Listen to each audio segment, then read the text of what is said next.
முருகன் தெய்வானையை மணக்க ஏன் திருப்பரங்குன்றத்தை தேர்ந்தெடுத்தார் தெரியுமா? திருப்பரங்குன்றம் என்பது பாறைமலை, பஞ்சபூதங்களில் பூமி தத்துவம் அதிகம் நிறைந்த இடம். சூரபத்மனை வீழ்த்திய பிறகு அதே பூமியில் அதே ஆற்றல் மிக்க சக்தி நிலத்தில் திருமணம் நடந்தால் அது அகந்தையை அழித்து சாந்தி ஏற்படுத்தும் இடமாக மாறும் என்பதே அந்த அடையாளம். சிவன், பார்வதி அங்கே வந்து திருமணம் நடத்தி வைத்தனர். தெய்வ கல்யாணம் அங்கே நிகழ்ந்தால் அதில் புனிதம் மட்டுமின்றி தெய்வ பிரேமம், தர்மம் நிரம்பி இருக்கும் என்பதற்கான மறைமொழி. திருப்பரங்குன்றம் மலையை சிவன், பார்வதி முருகனுக்கு பரிசாகவே கொடுத்தார்கள் என்ற ஐதீகம். அதனால் முருகன் அங்கே தங்கிக் கொண்டு கந்தர் மலை ஆலயமாக பிரசித்தி பெற்றது.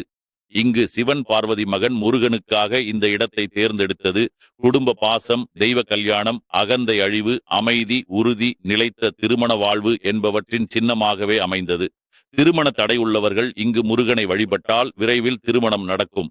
குடும்பத்தில் அமைதி, உறவு, நேர்மை ஏற்படும். வீட்டில் சுப காரியங்கள், சுப நிகழ்வுகள் நடைபெறும். முருகனின் அறுபடை வீடுகளின் சிறப்புகள் பற்றி ஒரு முழு வீடியோவின் லிங்கை இத்துடன் இணைத்துள்ளேன்.